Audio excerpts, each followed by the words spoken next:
Please join me for the Pledge of Allegiance. I pledge allegiance to the flag of the United States of America and to the republic for which it stands, one nation, under God, indivisible, with liberty and justice for all. Call the roll, please. Mayor Bailey? Here. Vice Mayor Bateman? Here. Mr. Goodyear? Here. Ms. Hamlin? Here. Mr. Hart? Here. Ms. Hazelbaker? Here. Mr. Janik? Here.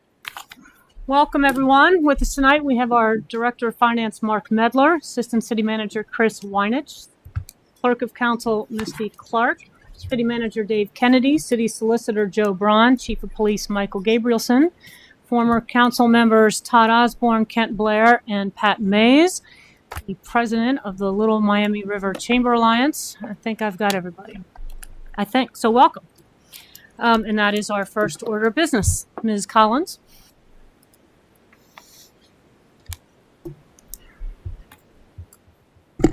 All right. Again, my name's Cece Collins. I'm with the Chamber of Commerce here in town, and I'm here about the Valentine program. And I wanted to start by, first of all, really thanking the city and council for keeping this tradition of having us here alive and always inviting us back. It means a lot to all of us on behalf of the Valentine ladies and the entire program. As many of you know, the program started in the 1970s. Been a while, when the local chamber introduced a unique Valentine postmark for all Valentine cards programs to the office that they were in. Early on, there were only a few folks who recognized Loveland as a special place to send their Valentines to their loved ones. But now, the tradition has continued, and thousands of people send their Valentine cards here for the Valentine ladies to postmark and to put the special commemorative seal on there. The Valentine's celebration is more than just a simple stamp or postmark. Today there's a Valentine's card printed with unique art just for that year. We're going to get to that. There's also a competitive poetry contest led by Kathy Lorenz. Kathy, you want to give us a wave right there? One of the Valentine ladies. The poetry contest is held at the schools, the senior centers, and the community at large. Keep the submissions coming in. If they're already got a couple of them into the office, and they're due by January 16th, by the way. The whole celebration kicks off with a kickoff right here in City Hall. It's been that way for the past couple years. And then an announcement to the community tonight sharing the 2026 Valentine Lady. I'm going to go back to the art. One of our own Valentine ladies submitted her art, and that is our own Lynn Ari. That art is then turned into a note card that can be purchased, and it's very special for this year, 2026. We have all the years saved at the chamber, so if somebody wants to collect all the years, we can help you with that. But you're going to want to get this year's because they do sell out. So we'll have some available after tonight. And you can get them throughout businesses in the city, including some of the small boutiques here. Chamber will have them as well. They'll be for sale at the post office. All right, so first I'd like to share the Valentine Lady is someone in the community. What a Valentine Lady does is someone in the community who demonstrates goodwill and a passion for our town. They are often seen at new business openings, ribbon cuttings, special celebrations, but their most favorite important one is the opening of Loveland Dairy Whip. Isn't that right? Yeah. They do not miss that one. Seriously, each year candidates are nominated based on their volunteerism and a positive impact on the city. I'd like to introduce the ladies that are here tonight who all have served as Valentine ladies. And I just want to stop there and seriously say we're very saddened that we did lose two in 2025. Kay Napier, she was always our scribe. She was amazing.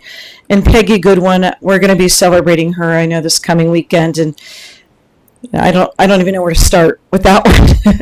She's amazing. She just was the most selfless person I knew.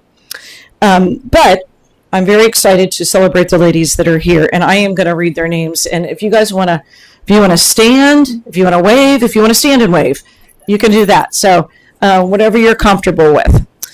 All right. So let's see. I got to see who's here. We're going to start with not the oldest. She likes to say not the oldest, but the oldest of the Valentine ladies from 2000, Ann Fowler.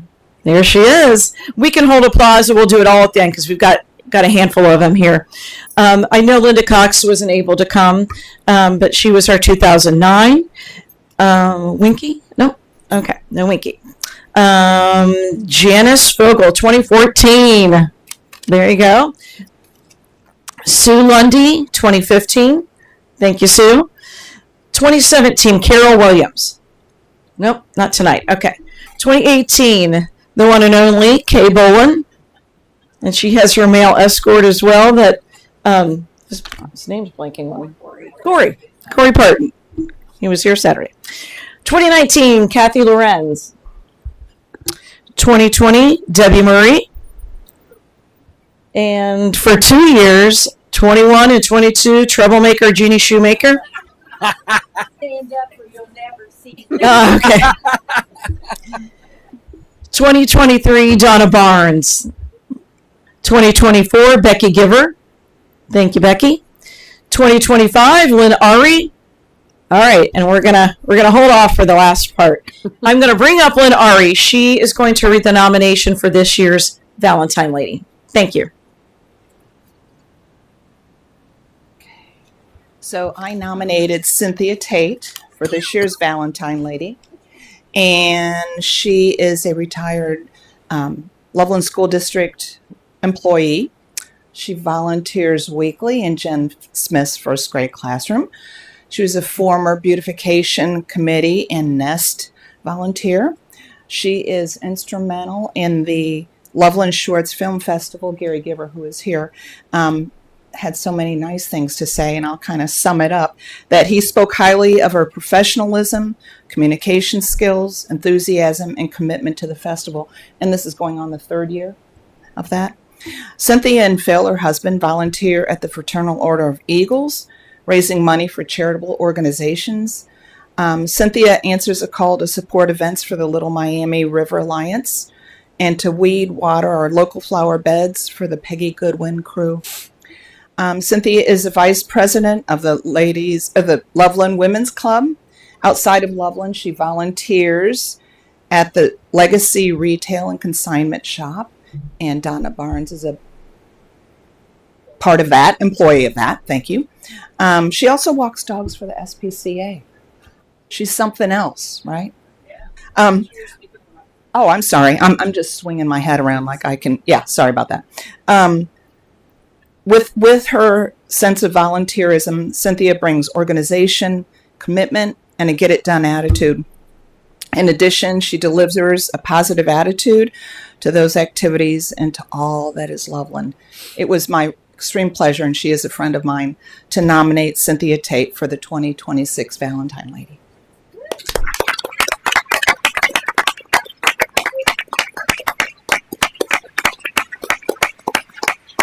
All right, the one and only Cynthia Tate, come on up. All right, wow. That was really nice. Thank you, Miss Lynn. Thank you, all of you, for coming out this evening. I appreciate it. I've been asked a couple of times since I've gotten this honor, what is the program about? What is a Valentine Lady? And I think for me, it's just about representing and celebrating what a great town we have here. There's a small town feel to Loveland.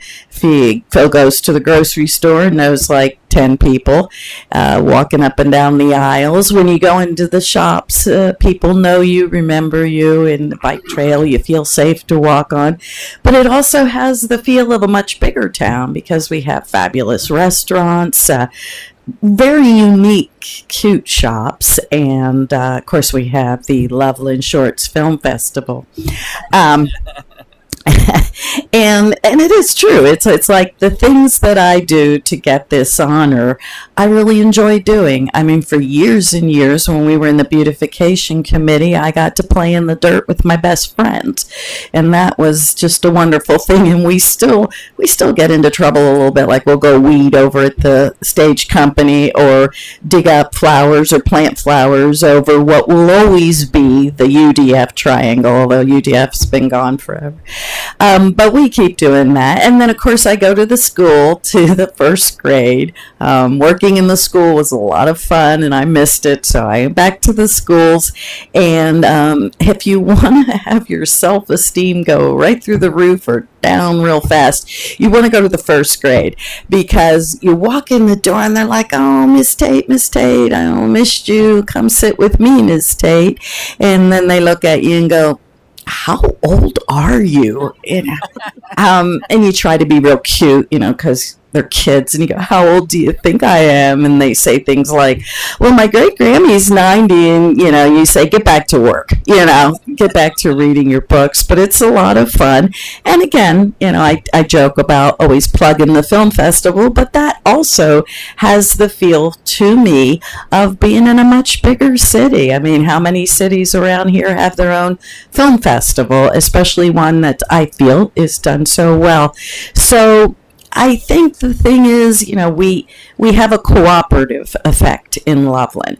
The city and the school, the employees. I don't know why people want to be on council, but thank you very much. It seems like a really hard job, one I would not do.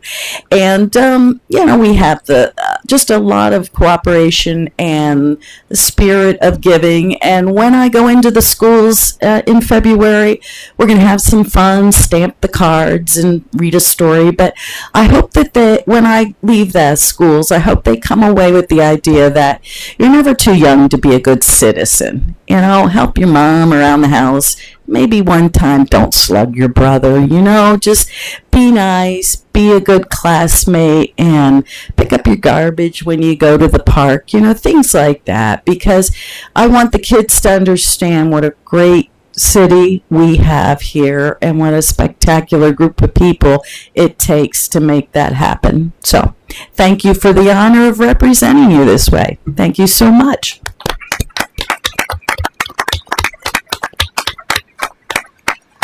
Congratulations again, Cynthia. And once again, ladies, I just want to say you got it right. You can tell how much she gives back to the community. Thank you. So Cynthia, as she said, she'll be around at the schools, and she'll be stamping Valentine's, the special commemorative stamp, starting February 2nd and all the way up to February 13th at the post office, along with the other Valentine ladies. So be sure to stop in and see them. They start at 10 a.m. and they go to 4 p.m. They will also be selling this year's the note cards that we talked about, and many businesses around Loveland, as mentioned. After we've completely exhausted Port Cynthia, we will bring the entire tradition to a cumulative head, and we're going to celebrate all the Valentine ladies, including Cynthia, at the breakfast at the Oasis. So it's the Valentine Lady Breakfast on February 13th at 8:30 a.m. And we encourage everybody to attend that. It's really fun. It's heartwarming. It's the schools come out. Mayor Bailey will be there, I think, is typically there. And it's a great celebration in honor of all that they've done for our community. So we'll hope we see you there. All the details and to register for that are at the Chamber website, lmrchamberalliance.org. And you will also be hearing winning poems at that breakfast. So we don't know who the winners are yet. We're getting the submissions, but we'll find out the winning poems. And they start at kindergarten and go all the way up to senior citizens. Quite a celebration you don't want to miss. But that is the basic outline of the Valentine program. And again, thank you for having us, and have a good day and get ready to celebrate. Thank you. Cece, if I could, thank you. It's the Chamber for coming here and letting us be part of this. This is the middle of Valentine Lady season. There are lots of events. Councilmember Hazel Baker and Councilman Jaranek, Mr. Weinitz, Mr. Kennedy, myself were here on Saturday when when Cynthia was unveiled as the Valentine lady, and I agree. Couldn't get pick a better choice, make a better choice than Cynthia Tate. So thank you all for being here. Thank you for everything you do throughout the year. We love you all. We would like to get a picture if we could. Absolutely. Can we So, all of you in Yep. front, including UCC? We'll stand behind. So yeah, okay. So, ladies, if you're able to get up there, we'll get some pictures. I'm happy to be the photographer. Was that rude? I'm sorry. I did not mean that. First graders. As soon as they're there, I always get on my tippy toes. Yes. I have to make sure I well, you just gotta find it open. Got it. Yeah. If Find a hole, right? If you Find a can hole. see the camera, it can see Yeah. you. You don't have to worry about it. Like the I'm red. not about steering. No, I know, but I got to think I'd like to say so we all like No you. way, really? Exactly. Wow. Exactly. I mean, why not a red suit? Why not? Yeah. Oh, we're going with the jackets. And that's what I really Very nice. Made a decision. How are you? Yes. You have to actually Otherwise, you'd be like stolen valor. Really a Valentine. they have a Cece, you can be in it. You can- Oh, jeez. I'm gonna sit there. All right. Valentine ladies.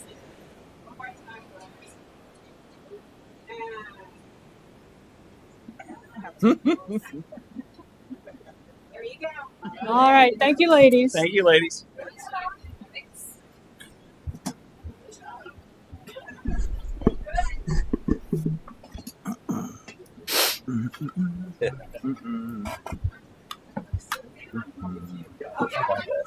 How about this stuff?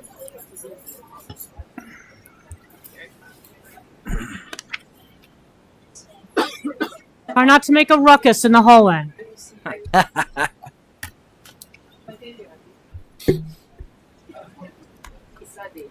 All right. Next is open forum. Kent Blair.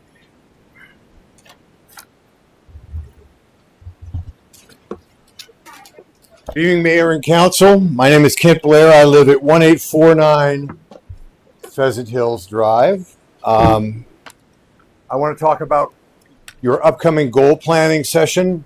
As many people know, every 2 years after a council election, the entire council and staff gather to spend a day planning goals for the next 2 years. It's a very cool day. It's open to the public. I encourage anybody that's interested to come. But during that goal planning session, you guys lay out short-term, medium, and long-term goals, some of which are relatively easy and can be accomplished in 1 year. Some require the husbanding of more resources and money and take a little longer. And some of them are moonshots, if you will, and require a long time, a lot of money, and widespread engagement. It is about one of the latter, which I wish to speak upon tonight. A couple of years ago, the city did a traffic study to determine what was the most preferable and efficient and salubrious route for a new bridge over the Little Miami River, and it was determined that out of that competition that a northern route starting at the terminus near Field Turtle Road was the best one. I am here tonight to suggest that you please make sure that that project is still on your list. As I said to my good friend, Mr. Kennedy, once, wise men plant trees under the shade of which they will never sit.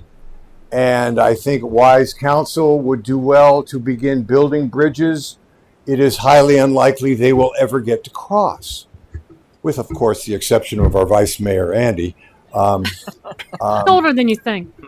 He will probably still be around, but most of us will be long in the wind. And anyway, please make that a continued part of your goal planning.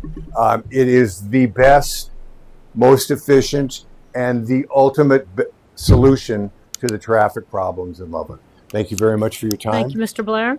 Todd Osborne.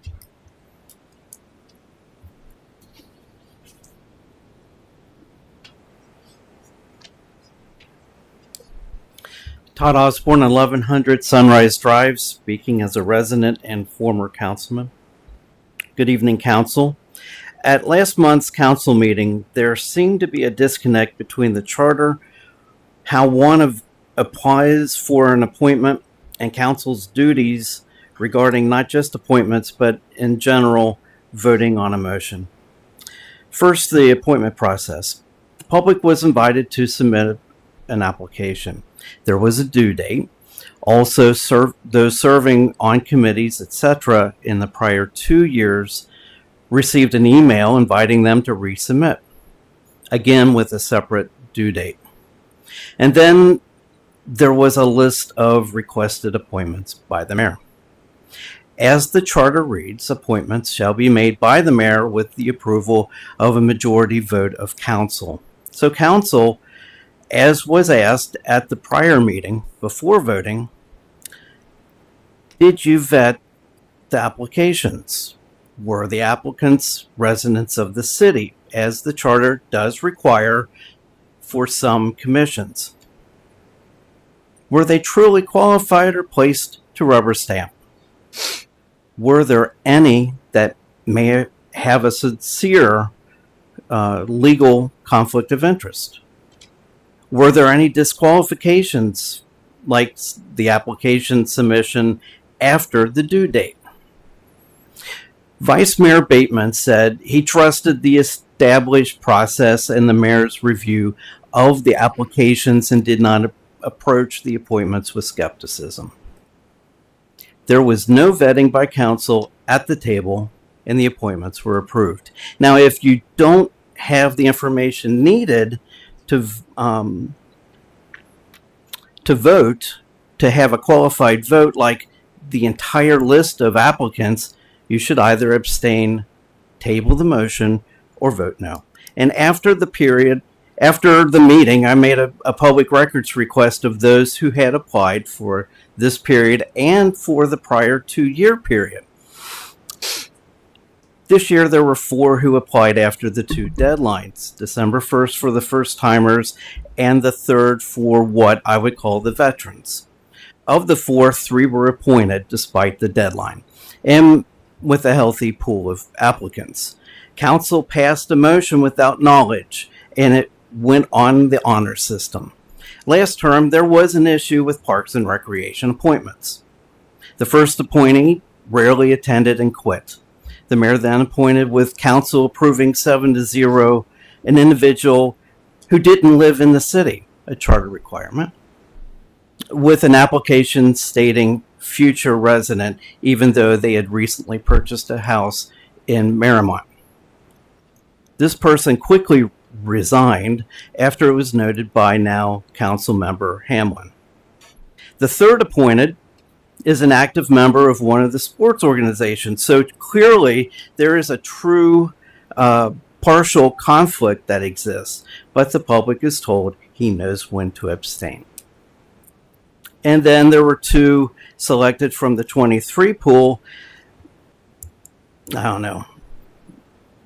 Within days before the council packet was published, the applicants were magically submitted. So much like this year, there seems to be a pattern of not using the pool of existing applicants or selecting someone after the deadline date. And I question if that's ethical. And it's a great question. The deadline terms were plainly stated, and if this were an advertised commercial promotion, it would be considered a bait and switch. The public record was missing information regarding whether they were a resident or not, and some commissions require the residency. Lastly, Vice Mayor Bateman stated he is not HR, and for the city, congrats, you are the board of directors, and as a city council member, you will be interviewing the next city manager, clerk of council, etc. Likewise, you have an ethical obligation to vet applicants for the placing on the boards, commissions, and committees. And outside of this charter stipulations, council has a right to add to committees or even create one. The term nonpartisan seems to be used a lot. So does team. In Loveland, there is only one team. That is the city Mr. Osborne, as your a time whole, is up. I'll give you 20 not an seconds. individual. Thank you. Jim Dahlmeyer?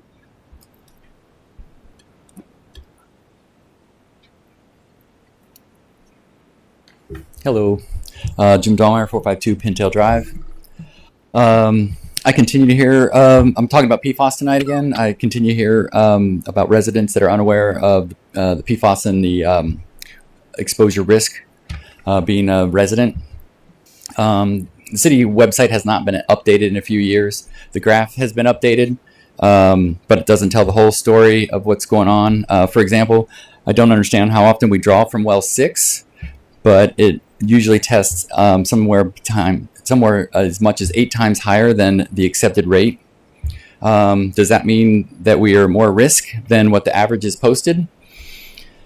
And the other thing, I think the city needs to set up a time frame on getting the new filtration done.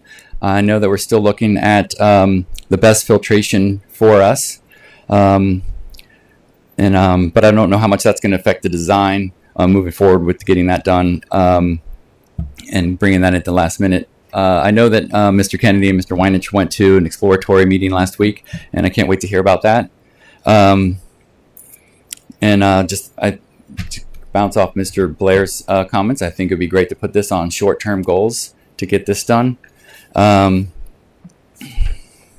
was thinking that if we were worried about getting a $20 million loan, that maybe for this water filtration infrastructure, perhaps we could put it on the spring elections and get residents to decide on whether or not their water bill should be raised $25 to increase to help pay off that loan. And then we could use the $80,000 from the settlement to compensate the residents who are on a fixed income. Expectant mothers and children are high risk in this category with PFAS exposure. And I just don't think we can afford to wait until 2029 to get this done. And really like to see it get done sooner than that. Thank you. Thank you. Cindy Dahlmeyer?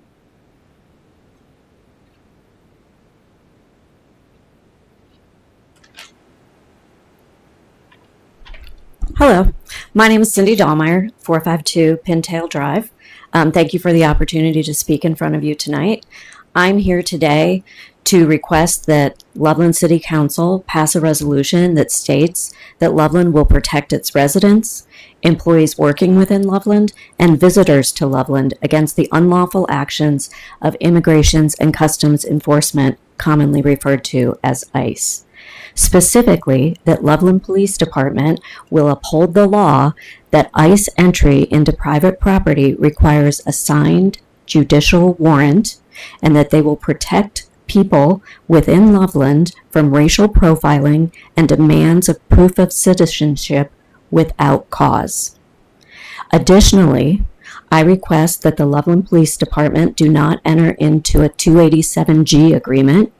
287G is a program for allowing local agencies to act as immigration enforcement agents. These are known as 287G agreements or memorandums of agreement. 287G agreements are designed to extend the reach of the Trump deportation tactics by getting localities to do the work of or assist in the carrying out of work of ICE at the locality's expense. Lest you think that this is an issue you don't need to consider, there were reports of ICE activity just today in Milford, and the Claremont County Sheriff's Office has entered into a Task Force 287G agreement. The task force model authorizes local officers to carry out street-level policing activities, including traffic stops, on behalf of ICE. This is the most dangerous and invasive form of the program. As we see the escalation in authoritarian tactics and violence and the trampling of constitutional rights, it is imperative, Mayor Bailey, I saw you writing. I don't know if you were doing something different and now you're not. I don't know if you're I'm listening. sitting here listening to you, Ms. Dahlmeyer. Great. Just wanted to clarify.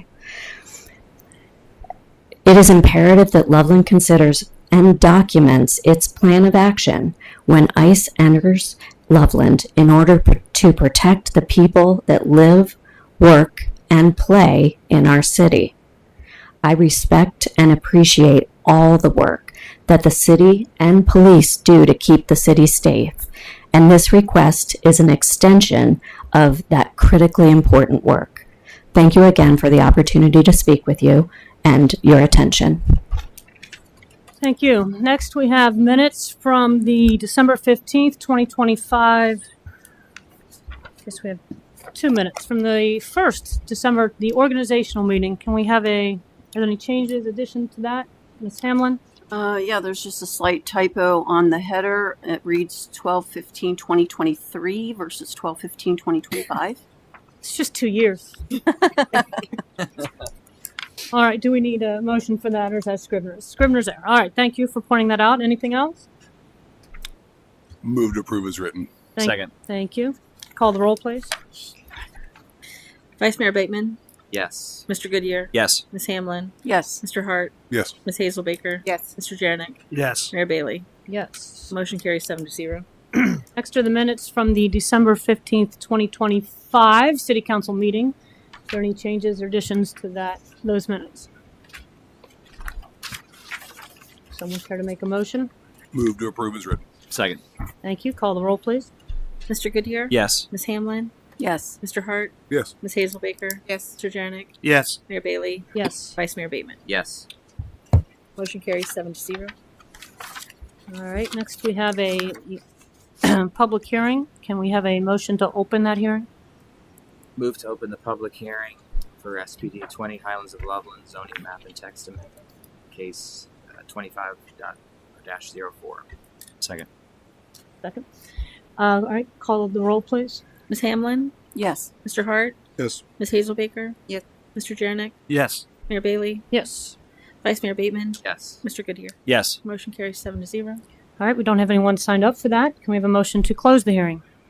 I'll move to close the public hearing. Second. Call the roll, please. Mr. Hart, Yes. Ms. Hazelbaker, Yes. Mr. Jarnick, Yes. Mayor Bailey, Yes. Vice Mayor Bateman, Yes. Mr. Goodyear, Yes. Ms. Hamlin. Yes. Motion carries 7-0. All right. And Mr. Weiners will brief us on this when we get to it later in the agenda. Mr. Kennedy? Tonight, City Council, I have a memo which accompanies two separate resolutions. Reminder that due to the single issue rule, even though they're both regarding vehicles. So throughout the CIP process, we, Chris and I meet with all the department heads. We go into great detail about equipment and myriad of items. And over the past couple of years, we've sort of deferred or reduced the number of vehicle purchases. And we're trying to catch up a little bit in the 2026. And as we typically do these early in the year, as you notice, City Council at their December meeting went ahead and ordered the two police cars. That is to get them in line, get them outfitted, and get them on. So with that tonight, I have legislation in front of you. One is for the purchase of a battalion vehicle. Battalion vehicle is basically battalion captain responds to all fire and EMS based upon Station 63 or from the safety center. And this vehicle is the main vehicle that is utilized. We would purchase this program through the state purchasing program. I've been in government for a long time. I remember when the state purchasing program began. It is an excellent program for governments. Not only are we getting, we're contracting on behalf of all government bodies within the state of Ohio. That creates a significant savings to the city. Also, for certain items, it allows us to bypass the bidding process. So this particular vehicle, which would be purchased through Keith McCluskey, he's he participates in state bidding program, which of course, anytime we can purchase from local business is important. Total cost of the vehicle is $51,700. We budgeted $60,000 for this vehicle in the approved 2026 CIP. The existing vehicle, which is they take great care of, will be sold, and the proceeds will join the balance to pay for the outfitting, and we will have plenty of money left over. The second vehicle is what we call the leak truck. This is a very unique vehicle that the city has. It's an extremely important vehicle.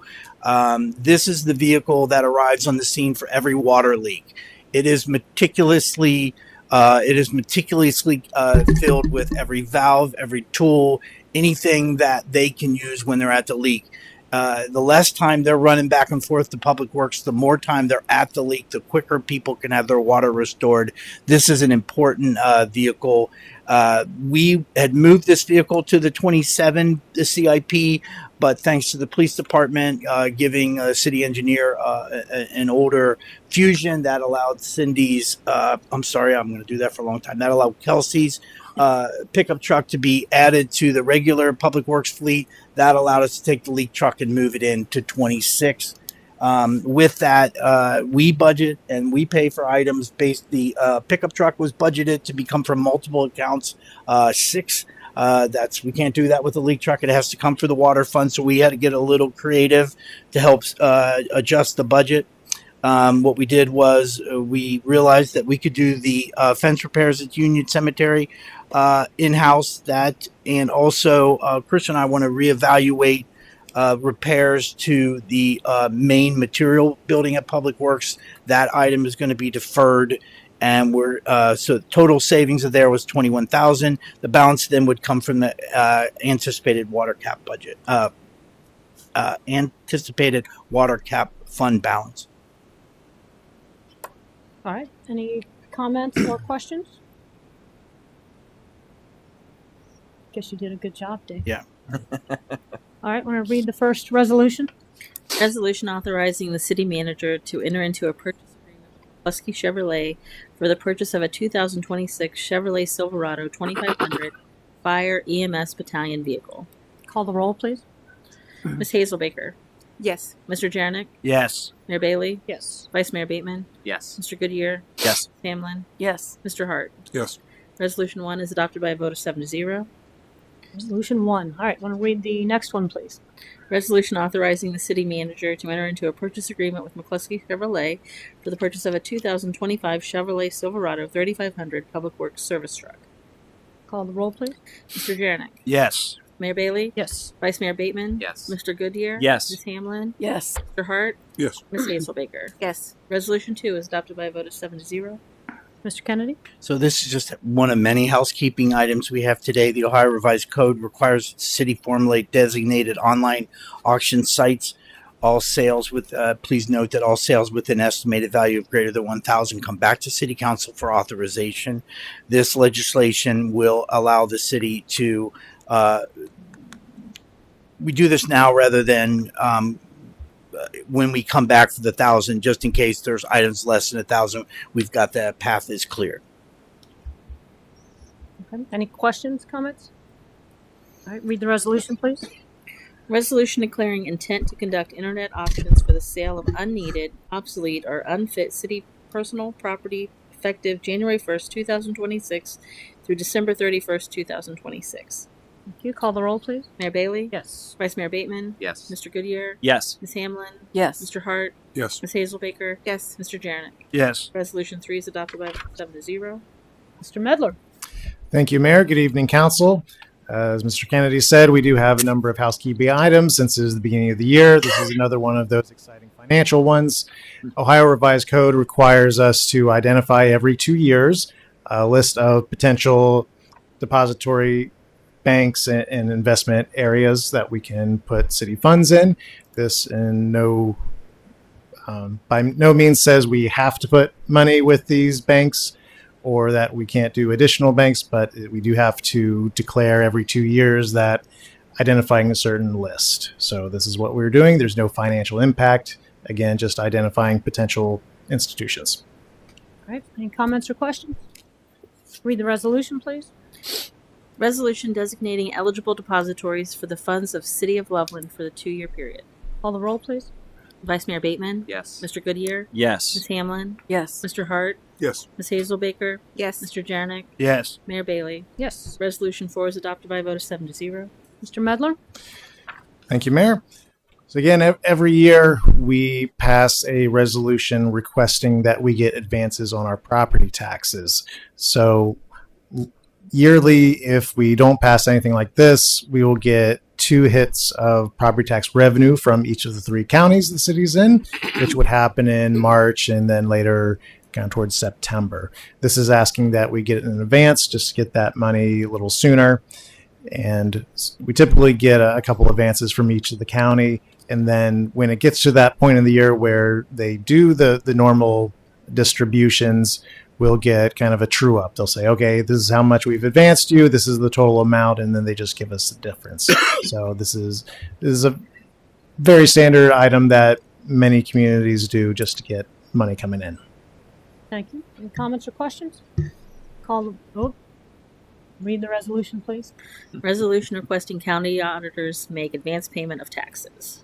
Call the roll, please. Mr. Goodyear? Ms. Yes. Hamlin? Yes. Mr. Hart? Yes. Hazelbaker? Yes. Jarnick? Yes. Mayor Bailey? Yes. Vice Mayor Bateman? Yes. Resolution 5 is adopted by a vote of 7-0. Mr. Weinich? Thank you, Mayor. Every year, we go out and we have to get a renewal for our property, casualty, and liability insurance. And as you know, we have utilized for several years the Public Entities Pool of Ohio. We refer to it as PEP. They've been great for us. One of the big things that they provide to us as their client or as their insurance as our insurance provider, is they provide very good customer service. I think this is something I really wanted to hit home before we talk about the numbers. Anytime we have an insurance claim or anything that comes up, they're extremely responsive, as well as making sure we are fully compensated for any losses or for anything that happens. So we, just to preface it, we've been very happy with the service they've provided. In your packet, it kind of goes through basically what we're covering, what we have per occurrence, all the deductibles, and those are all outlined. Kind of the highlights here is to keep in mind that our total insured value has gone up approximately $2 million from last year. So obviously that affects our premium. One other thing that, quite frankly, I was unaware of up until this renewal, PEP has historically kept us in kind of a different grouping where we were being charged essentially 12 cents on every dollar sort of thing. Now they've been holding us at that level, but they can't do that anymore. They said I don't know historically why exactly, but they said we are to the point and the size now where we need to be lumped in as they treat their other clients. So as you can see, there is a substantial increase. It's approximately $30,000 over last year. For magnitude, that's 128,000 to 158,000.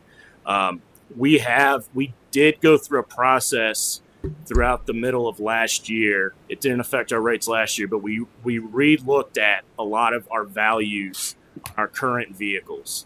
They were on the newer vehicles, they were actually low because of the way inflation has occurred so rapidly with vehicles. We were underinsuring some of our stuff, specifically our larger equipment with LSFD. So we got that kind of true up. That's kind of the $2 million is where that came into play, because we didn't purchase a ton of vehicles last year or a ton of equipment, but that's kind of where that comes into play. And then, as you know, I don't have to, this, insurance in general, unfortunately, is ahead of what actual inflation is. So you have the inflationary pressures as well as the general insurance just rising and rising. With PEP having over 600 members, they do provide some insulation on that. However, I think we're seeing this increase this year for that reason. And as I mentioned before, this whole idea that we were being essentially covered in a different bracket, right? So now we're in this 16 cents per dollar bracket.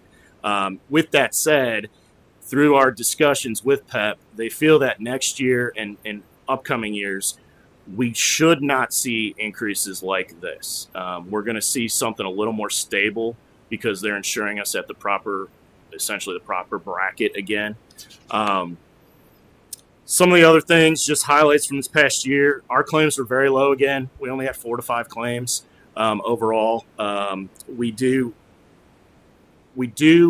We are encouraged by PEP because of our limited claims to continue utilizing them for claims when we need to.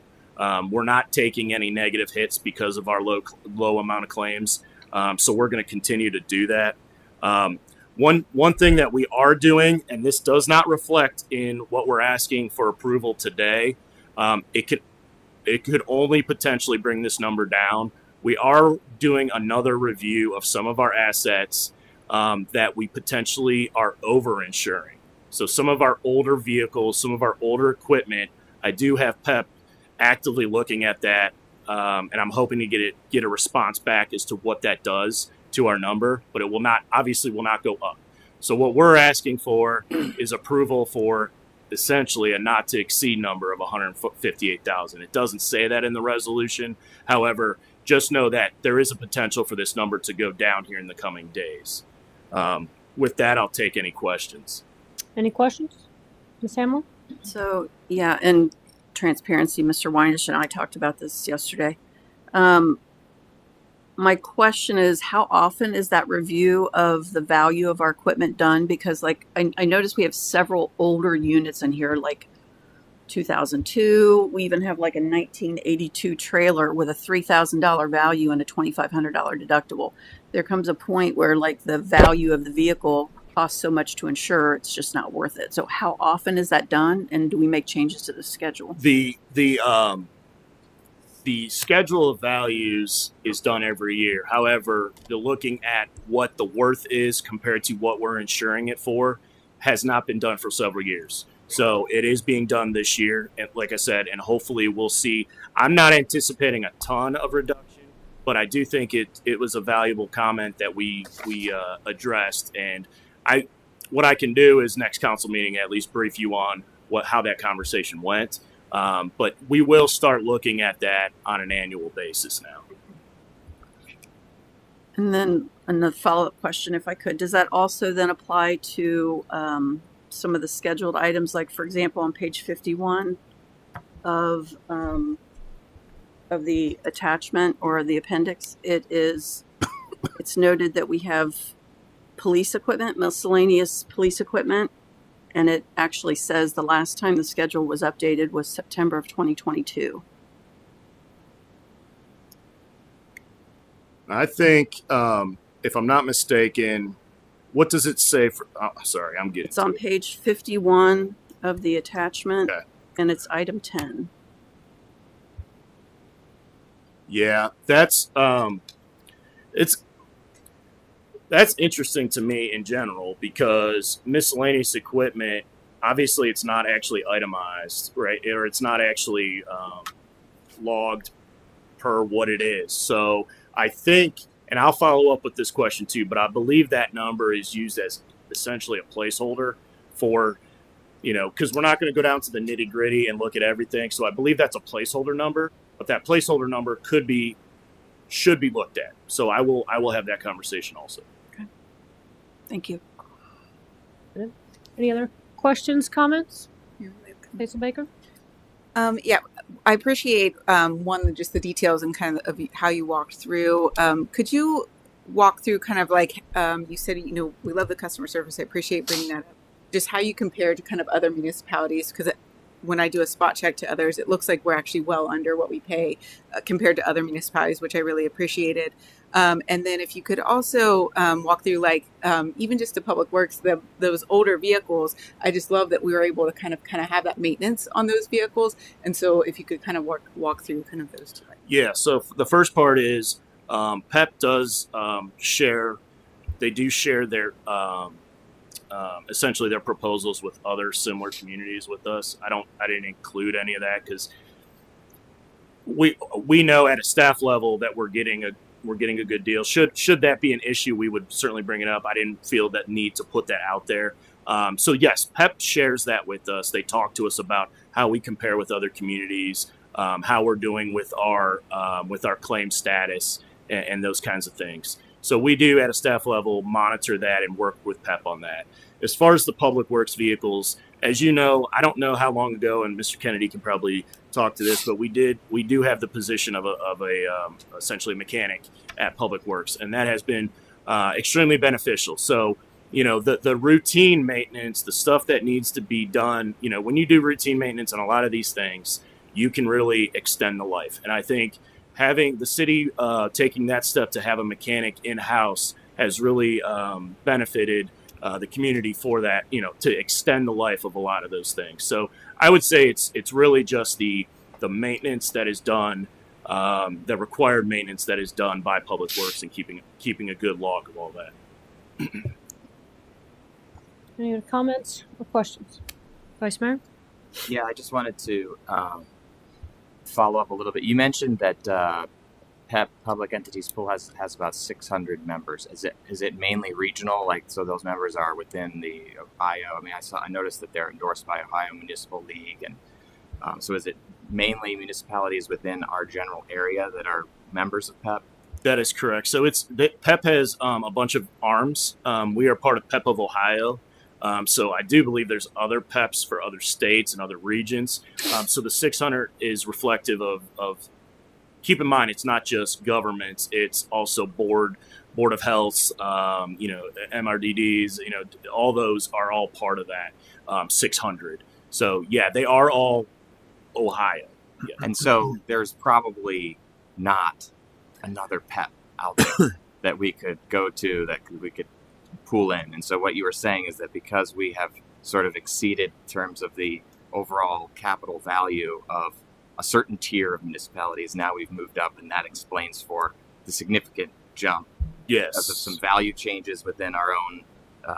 So I guess my question is not really a question, but you mentioned the customer service and the support that they give. I would imagine that because they're sort of an aggregator, that's part of their bread and butter is keeping costs down for municipalities.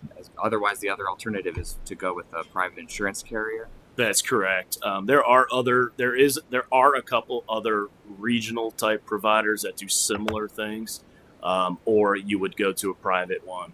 I think that is honestly, I do believe that's what they sell themselves on, as being so responsive. And so, I mean, truly, I mean, I get an email back within 15 minutes to our local rep, and I don't know. I'll be honest. I think he has quite a bit of, you know, volume that he deals with, but they do a very good job with us. And I know Mr. Kennedy's been with them for several years. You know, not just here, but in other you know, in New Richmond also, and had success with them. So a lot of people, you know, I haven't heard much negative about, you know, being part of PEP. We do, you know, to everyone's point. I mean, we do have to continue to watch what we're doing and what we're insuring. I agree 100%, and every little bit will help. So we will continue to monitor all that. Okay, thank you. Any other comments or questions? All right, I'll go ahead and read the resolution. Resolution authorizing the city manager to enter into an agreement with the Public Entities Risk Pool of Ohio for property, casualty, and liability insurance for calendar year 2026. Call the roll, please. Ms. Hamlin? Yes. Mr. Hart? Yes. Ms. Hazelbaker? Yes. Mr. Jernick? Yes. Mayor Bailey? Yes. Vice Mayor Bateman? Yes. Mr. Goodyear? Yes. Resolution 6 is adopted by a vote of 7-0. Mr. Weinich. Thank you, Mayor. As you know, here at the City Hall and all of our city offices, Public Works, the Safety Center, we have a phone system. We've used and been with Alta Fiber and Cincinnati Bell prior to that for several years. There's been a lot of change in, I guess, phone systems in general. Basically, Alta Fiber is getting out of the business. They're not really going to be supporting you know, what we have or really being innovative anymore. They're kind of said, you know, we're getting out of it. So with that said, we knew that our contracts, most of our contracts with them are up here in June of 26. So we actually had a third-party consultant, Advanced Technology Consulting, ATC as they're known around here. They kind of came in and said, hey, can we do an audit of kind of what you have internet-wise, phone-wise? And it was free of charge. Obviously, they're looking to get future business, obviously. But anyways, they did that, and they actually identified several areas for us for cost savings, even outside of the phone system. So some of the internet stuff we had some redundancy with some firewalls that were identified, which are going to save us some money because we were actually renting or leasing some of those firewalls from Cincinnati Bell.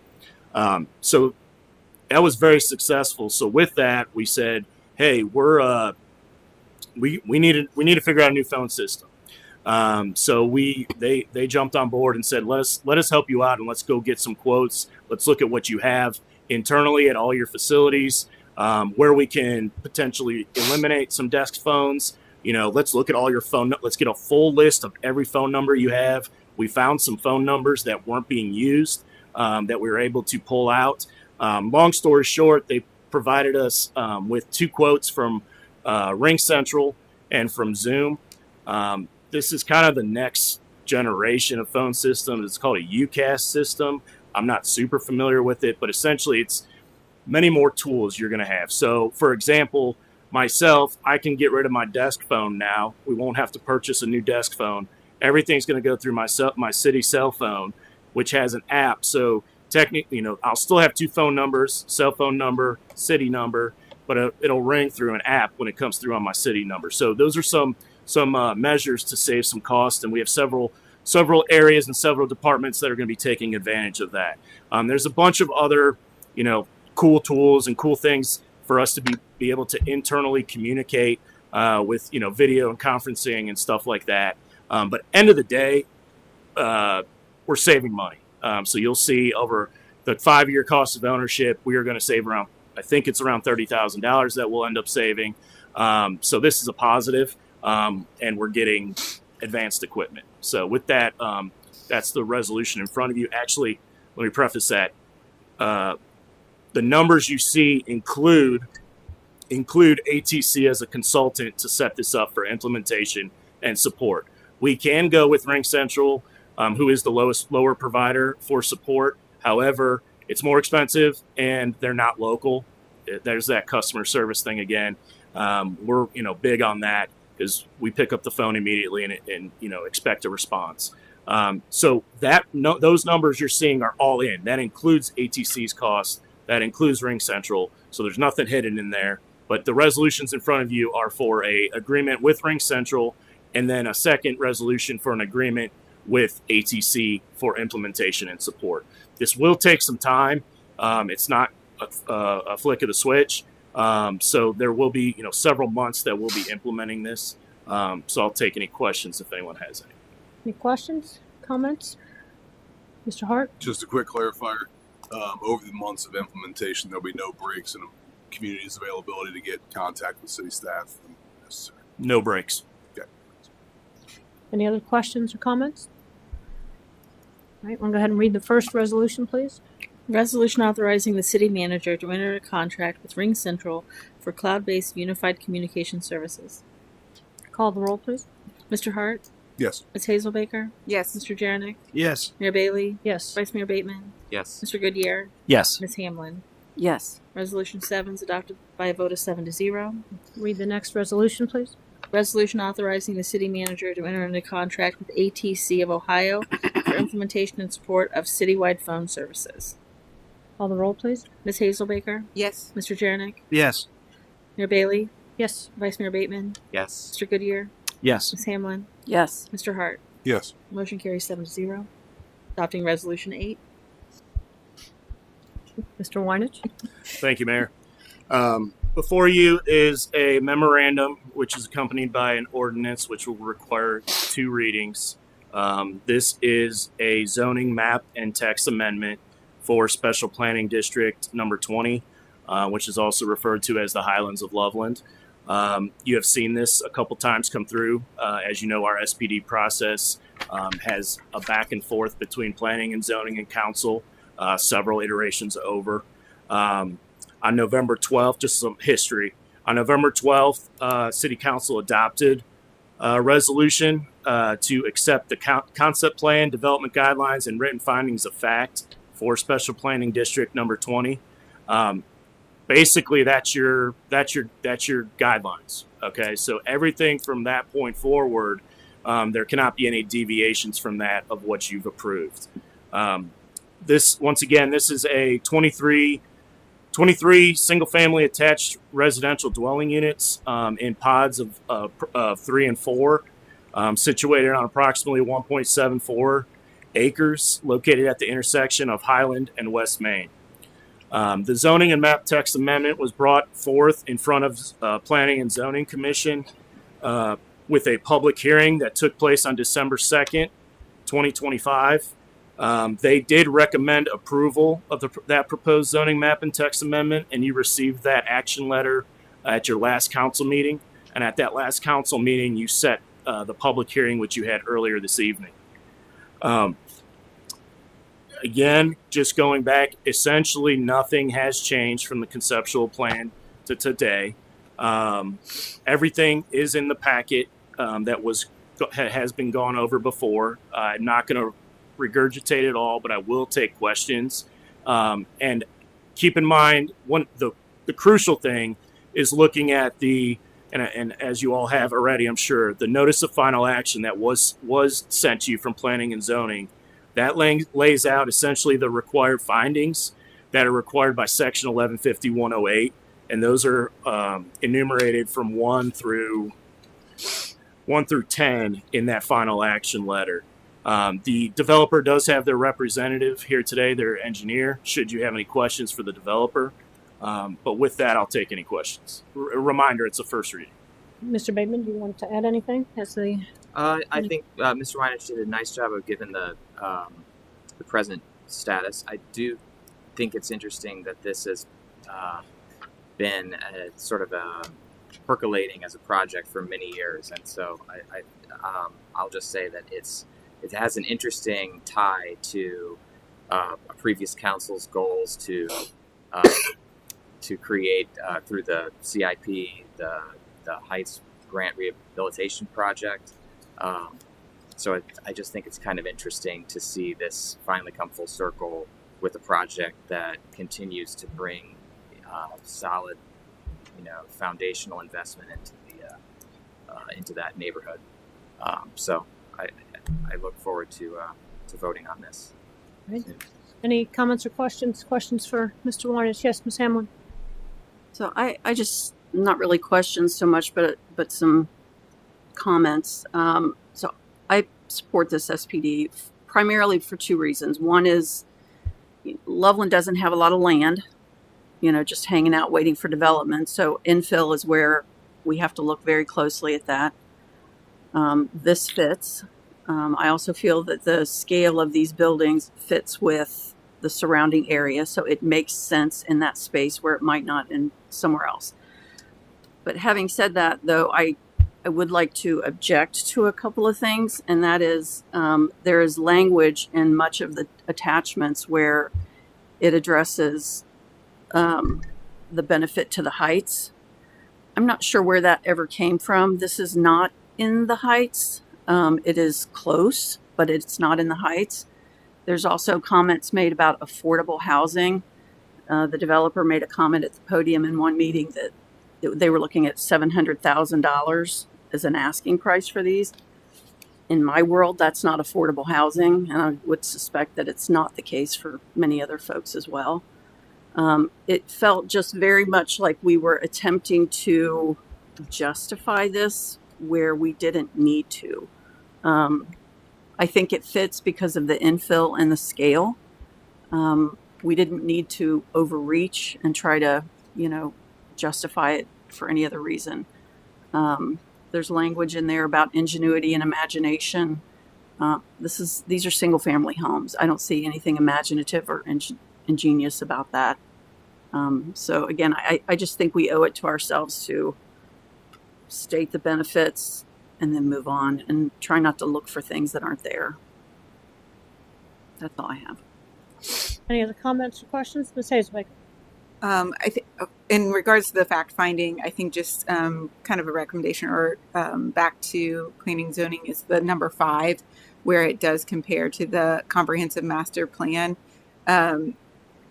Again, just because the comprehensive master plan does address the heights, and this is near, I would just refer back to kind of a couple pages in the comprehensive plan.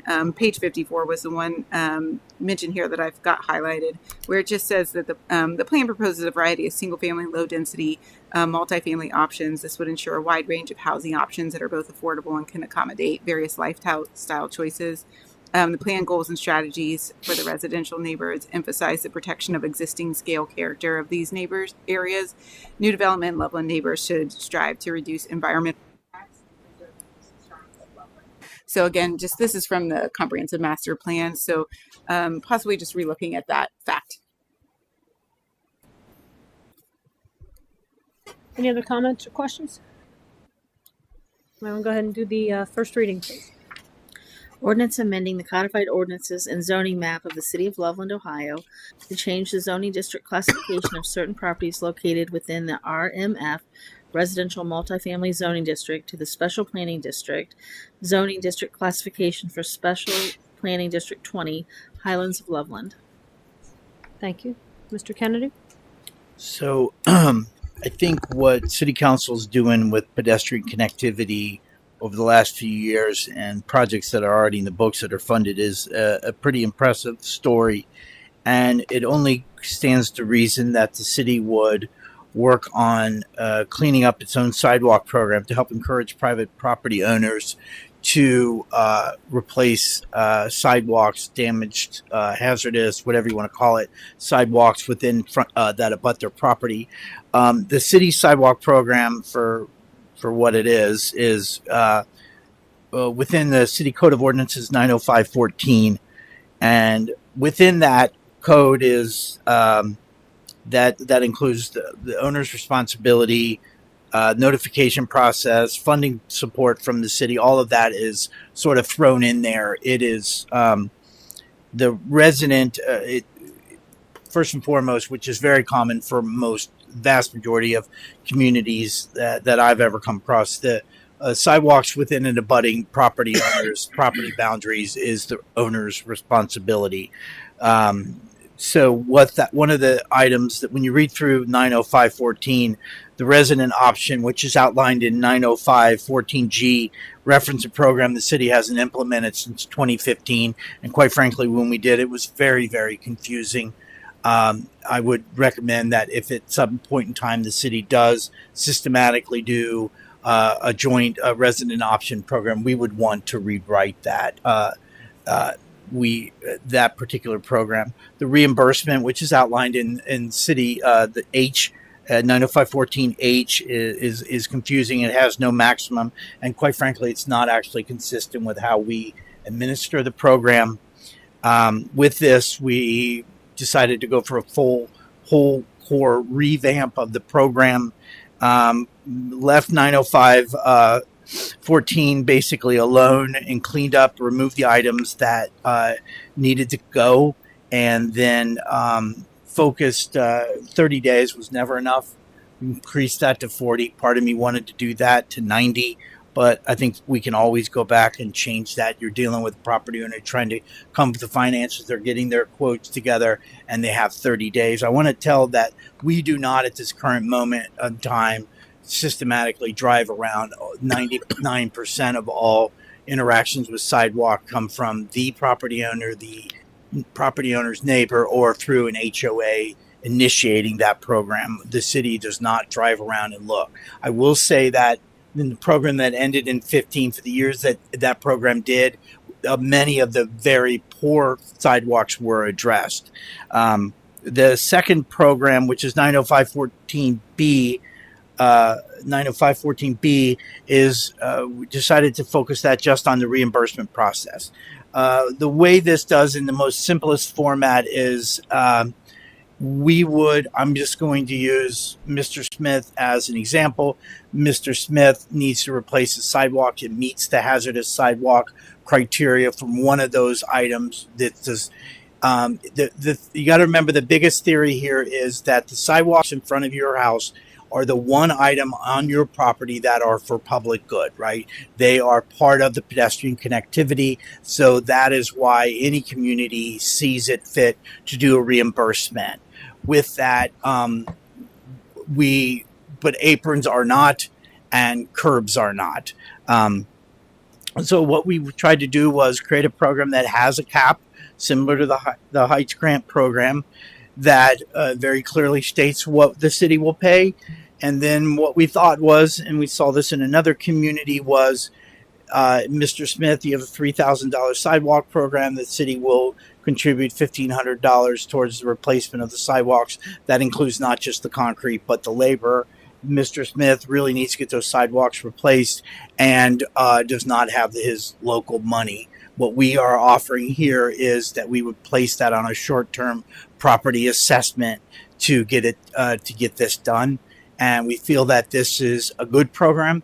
This will hopefully take people who are in a bad situation or really need to get these fixed. Unfortunately, the time that the city engineer shows up and identifies the sidewalks as hazardous through those criteria, largely which are defined by the ADA requirements, we really can't walk away. We need to get those replaced. So this seems like a good way to do this. I'm going to stop with that. We did add one provision, not in the code section, but in the body of the ordinance, that we would do a 1-year provision. I will report back on a specific date, and we'll evaluate the program to either expand it, continue it, or do whatever. That is very common. The mayor and I discussed that is very common when you're trying something new to put a bit of a deadline on it. So that's all I had on that. Thank you. Any comments or questions? Mr. Hart? I'm appreciative of the efforts to put this program into place. I think that the work that we've done as a community and as a city, from staff and comp plan, all the other things we've done to increase connectivity in the city by putting in new sidewalks, that's great, but not good enough if we let all the sidewalks we already have start to deteriorate and not help the folks around kind of replace. And a lot of the folks that have sidewalks buckling are not the ones that planted the trees that are causing the buckling in front of their house. So, putting in place a program that assists our residents in getting that done while also being a benefit to the greater community at large is a good thing. And I'm appreciative of the work to go out and seek out other communities and the models that exist outside of here to find solid options to help our residents out. So thank you, guys. Thank you. Ms. Hamlin? I'm a huge fan of this. I live in the Claiborne subdivision, and we have a significant sidewalk buckling problem. But a lot of the problems that we have are caused from, to Mr. Hart's point, trees that were planted inappropriately. The developer or somebody years ago planted a tree with a root system that didn't fit between the curb and the sidewalk. And so can you speak real quick just to how does this tie into the tree ordinance? And when somebody has to, I would hate for the city to have to pay out $1,500 to replace a sidewalk, and then 2 years later, the same sidewalk buckles again. Right. So there's always your code ordinances, and then there's the policy that is put together by Public Works. The policy program would require that the tree code, which was adopted by the city end of 23 into early 25. I'm sorry, end of 24 into early 25.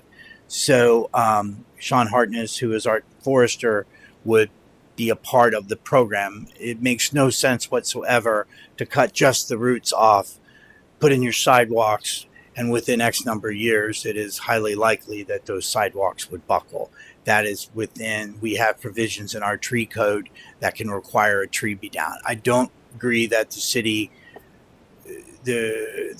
city should be using these funds for those trees, because quite frankly, that opens a can of worms that we would have a hard time unwinding. But those of you who have ever met with Sean Hartners, he's an incredibly good man who will be able to talk with them. We'll help them. We get contractors. But at the end of the day, if you're replacing the sidewalks because your tree buckled them up, it makes no sense to do the one without the removal of the tree. It's car without wheels. So we hope that, and that is part of the policy we're developing, which is a side item, which will be completed before the second reading of this ordinance is completed, or at least a 30-day period of time. So trees are critical. So, Thank you. Any other comments or questions? Ms. Hazelbaker? Thank you, Mary Bailey.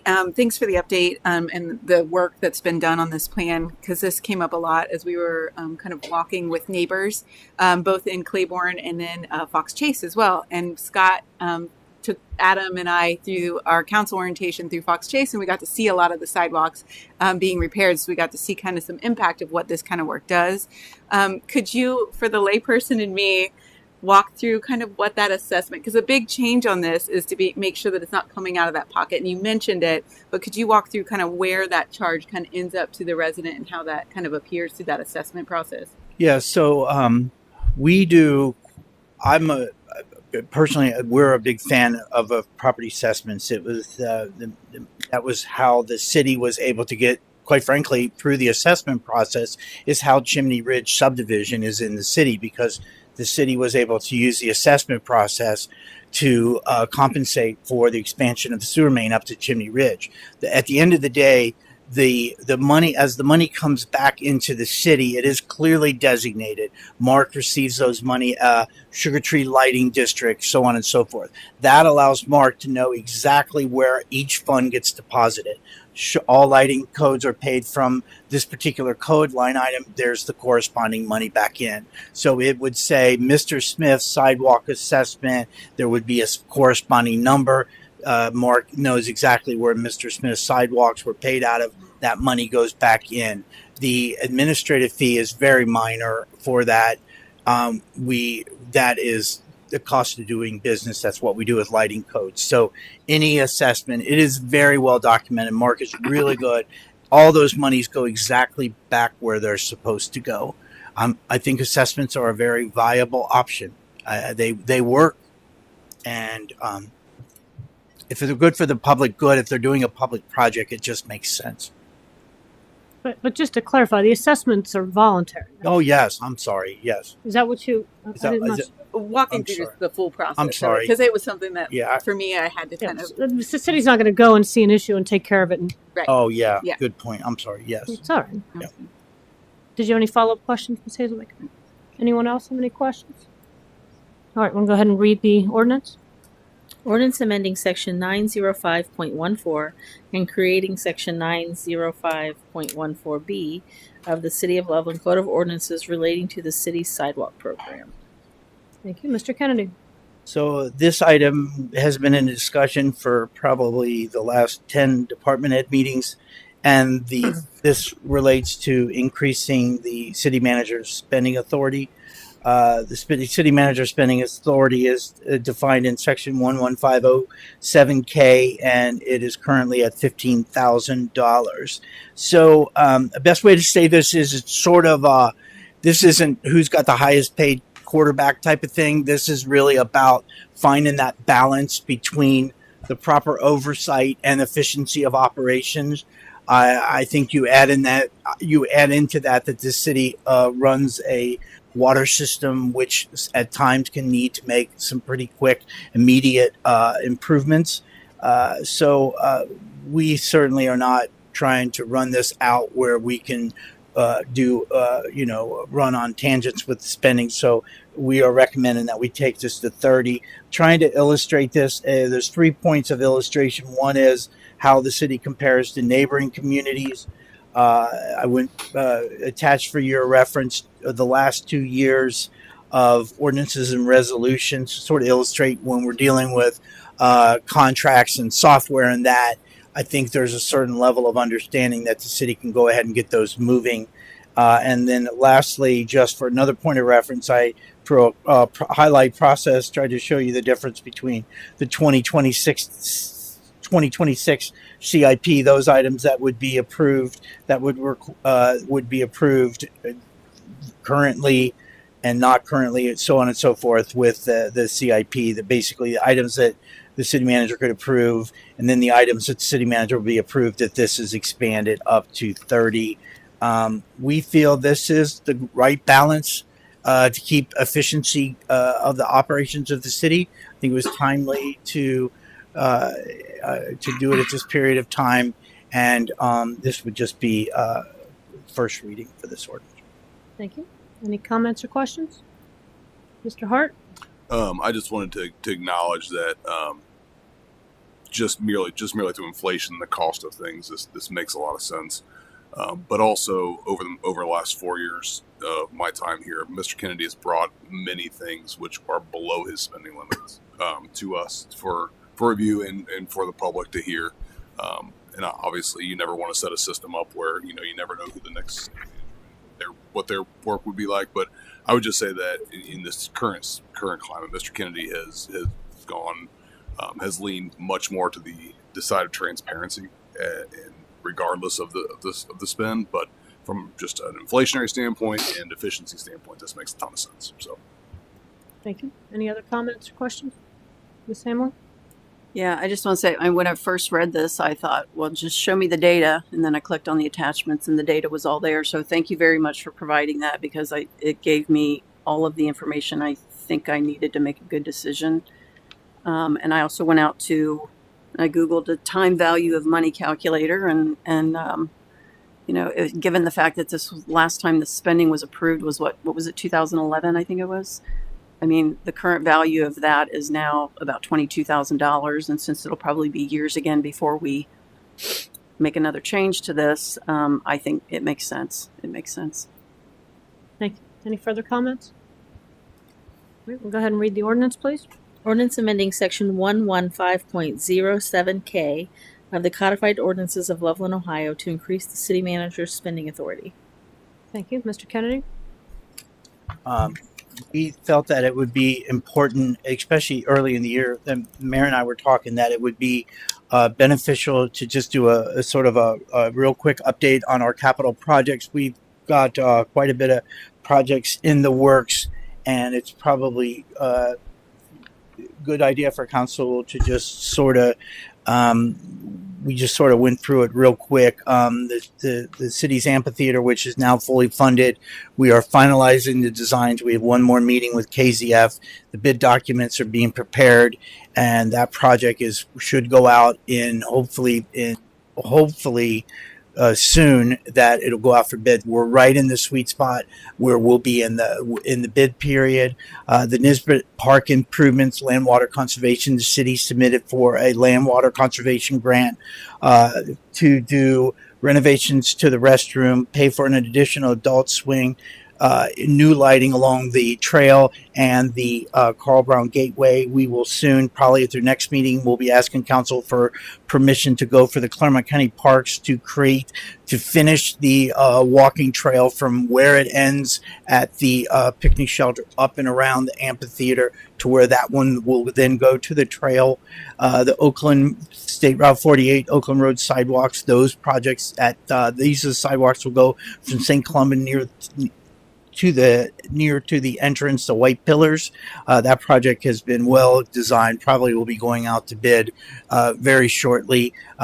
With that, the city will also be applying for Safe Routes to School to help of the Safe Routes to School travel plan. The Schildemeyer acquisition, we've been notified, not formally from the committee. We have been told by the local committee, the local integrated group, that we have been funded for the acquisition of the Schildemeyer property. Once we get the formal from the state of Ohio, we'll be coming forth with council for a series of items to step. The Gateway Park, which at the old mobile station, we are under design. We submitted a letter of intent. The Appalachian Region Commission to help fund a portion of that. My last one before Chris jumps in is we have tried to follow up with the Ohio EMA, but we've not yet heard about our submission for the police drone. The bike trail crossing, as you know, this is an ODOT-led project. So it has been delayed several times. I've been on ODOT. I need an update. The last update I got was yesterday. The contractor's supposed to start boring for the electric and for the fiber first week of February. So I'm hopeful they're going to stick to this schedule. I know they made a liar of me. So I'm pushing them. We're pushing them. So that hopefully, and it should not be a long project. They should be able to get in and out. So hopefully we see some activity first week of February. Loveland Madeira Road Phase 1. Phase 1 again, real quick, from city limits to Castle Skateland. That will go out to bid early March. The ODOT has everything in their court now. All the right-of-way acquisition is done. So that'll go out to bid in March. And then you'll see Duke moving the poles. They just submitted their right-of-way permit to Kelsey for approval, but they'll start moving those back. Phase 2, the roundabout portion, this has been delayed. The post office, this is crazy, but the post office lives by a different set of rules. And basically for us to get right away, and we have to get right away from them, it doesn't work without it. It doesn't make sense. They basically have these timelines where it's like 12 months till they give you an answer, and then like 8 months till they give you a final answer. It's crazy. But we've been working with ODOT on that. We're going to keep on it. They've moved it back in their system, but we're going to work to keep it as close to schedule as we can. But just keep an eye on that. I'll keep giving updates on that. Phase 3, as you know, was partially funded, that 80-20 with ODOT. We have not had the scoping meeting yet with ODOT. They dictate that, so we're waiting for that to come up. PFAS, we have monthly progress meetings with our engineer. We just had our most recent progress meeting. The basis of design report, which essentially is approximately 30% plans. We're expecting to see that at our next meeting, which is in February. Things are going well with that. We've made some decisions, some decent decisions on site layout and some things with chemicals and how we're going to get chemicals in and out. Site, basically site safety, fencing, all those kind of good things that are going to go along with this project. So it's progressing. You will also see, or the community will also see, a mailer coming out here. Hopefully, we've got them off to the printers, but they'll see them very shortly. Just an update, a general outreach of the PFAS and the PFAS information that we have and what we know today. So they'll be seeing that in their mailboxes shortly. Riverside Drive, the survey is complete by U.S. Army Corps. The design is underway. Again, that's a 2028 project for construction. And then just to piggyback off the Nisbet improvements, you saw recently, a couple months ago, we got another section of the walkway put in, and you see a blank pad out there. The swings are in fabrication. We're hoping to see those installed after the weather breaks, so probably March-ish. He's almost done with them, and then we're looking to get another set, so you will see some more activity with a potential pad. Well, you'll see a pad with another single swing. We're really excited about them. The fabricator's super excited. He's been sending me pictures of them. I think they're going to look awesome. So we're real excited about that. Any questions for Mr. Kennedy or I would just, to set the records, this was Mr. Hart's idea to get an update on this at this time. I think it's a good move. Yes, you, Mr. Goodyear. Thank you. Mr. Weinich, I know I'm going to express frustration to someone who has no control over this, but I've now been on city council for 2 years. And for the majority of that 2 years, we've been receiving information that, next month it's going to start at the bike trail. Next month it's going to start at the bike trail. 2 months it's going to start at the bike trail. And I understand the situation, ODOT controls it, but honestly, it's probably the thing that I get asked about the most. And I do think it will have an immediate substantial impact on traffic downtown. So I appreciate you continuing to work with them. I know this doesn't change anything, but I at least want to express frustration publicly that I can't believe it's taken this long to start this project. Thanks. Feel better? Not really, but anyone else? All right, thank you both. That was very helpful. Mr. Kennedy, I think you wanted to talk about the HPPC. Oh, I'm sorry, I got out of line. So, so the historic preservation regulations require the regulations. This is not the design guide. The historic preservation regulations require that annually the city shall present to City Council a list of all projects. I had missed that a couple years in the past, so I'm trying to make sure I leave good notes. So this is simply, it probably won't have a memo in the future, but this is just our submission event. You take no action. It just formally shows that I've transmitted that to you. All right, thank you. Any comments or questions on that? Mr. Weinich, think you want to talk about the building and zoning report? Yeah, I thought it'd be good just since end of the year we got the final report, building and zoning. Just a couple highlights or just a couple interesting things that we're seeing in that report. You see, obviously, residential is down from previous year, only by a couple permits. But we did see commercial increase, which that's a good thing. We saw commercial increase permits. One thing we did see on residential is though we had less new builds, we saw a lot of renovation and a lot of add-ons, decks, all that kind of good stuff. So we saw that increase from last year. Fees collected, I just kind of wanted to bring this one up specifically. Well, actually, the impact fees, which is the water. We saw that go up a little bit, and I think that was attributed to council taking that step to increase those the impact fees for developers. That was a much needed thing. But overall, we're still seeing a lot of activity for what we have left. So we're still seeing those improvements. I think you're seeing with an SPD potentially moving through the process. I know they're anxious to break ground. I think there's a couple other things in the hopper that we're seeing. So I do think you're going to see some activity this construction season with some building going on. Thank you. Any questions or comments on that report? All right. City Council reports. We do have, the city's accepting applications for Loveland University. Classes begin February 25th, run for 10 weeks on Wednesday nights from 6 to 9 p.m. You can register on the city's website. And our offices will be closed this upcoming Monday, January 19th for Martin Luther King Jr. Day. Anybody have any report? All right, we do have an executive session. Can someone make that motion? Make a motion to go into executive session under Ohio Revised Code Section 121.22 G2 to consider the sale of property. Thank you. Is there a second? Thank you. Call the roll, please. Mr. Jarnick? Yes. Mayor Bailey? Yes. Vice Mayor Bateman? Yes. Sorry about that. Mr. Goodyear? Yes. Ms. Hamlin? Yes. Mr. Hart? Yes. Ms. Hazelbaker? Yes. Motion carries 7. All right, now just note for the record, Mr. Jaranek and Mr. Hart will be present for the first part of the executive session, then will recuse themselves for the second part.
All right, we are back at 9:15. We need a motion to adjourn. So moved. Second. Call the roll, please. Ms. Daly, I'm sorry, Mayor Bailey. Yes. Oh, who? I didn't fix the second page. Sorry. Vice Mayor Bateman. Yes. Mr. Goodyear. Yes. Yes. Mr. Hart. Yes. Hazel Baker. Yes. Mr. Jarenick. Yes. Motion carries 7-0.